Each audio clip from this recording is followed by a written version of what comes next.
खबर बांकुड़ा से है। पिछले कुछ दिनों से बांकुड़ा समेत राज्य के विभिन्न इलाकों के कई स्कूलों में सरस्वती पूजा बंद करने के विरोध में कई लोगों को आवाज उठाते देखा गया है। अब स्कूलों में सरस्वती पूजा ना करने देने के विरोध में औंधा के भाजपा विधायक अमरनाथ ने विरोध प्रदर्शन किया।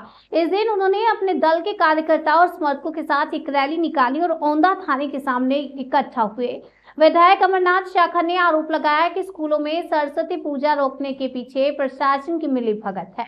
उन्होंने पुलिस से इस मामले में तत्काल कार्रवाई करने की मांग की है और चेतावनी दी है कि यदि जल्द समाधान नहीं निकलता तो आंदोलन और बड़ा होगा। इसके बाद भाजपा का एक प्रतिनिधि मंडल औंधा थाने में प्रवेश कर अपनी शिकायत दर्ज करवाई। पत्रकारों से बात करते हुए अमरनाथ शाखा ने कहा कि सरस्वती पूजा बंद कराने के लिए सत्ताधारी दल से जुड़े कुछ शिक्षक जिम्मेदार हैं और उनके खिलाफ कार्रवाई की जाएगी।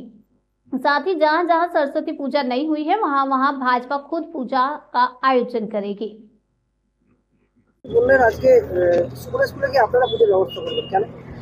বললেন কি এটা ঘটনা পশ্চিমবাংলায় যে জিহাদিদের যে মা সরস্বতীর উপরে আক্রমণ হচ্ছে, বাংলাদেশে যেমন দুর্গাপূজার সময় মা দুর্গার প্রতি আক্রমণ হয়েছে, ঠিক পশ্চিমবাংলাতে চলছে।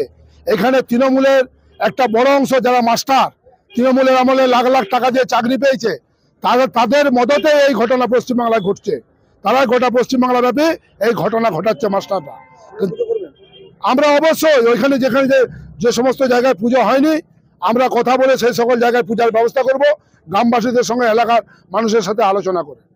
এবং এই যে মাস্টারমশাইদেরকে আমরা চিহ্নিত করছি কোথায় কি করেছে, তার ব্যবস্থা ঠিক সময়ে হবে। বামফ্রন্টটা ভেবেছিল 35 বছরে যে বাবার সম্পত্তি আমরা কোনোদিন এলাকা ছেড়ে যাব না। তৃণমূলও ভাবছে আমাদের এটা এখন বাবার সম্পত্তি। এই সম্পত্তি কারো বাপের নয়, এই সম্পত্তিটা হচ্ছে জনগণ।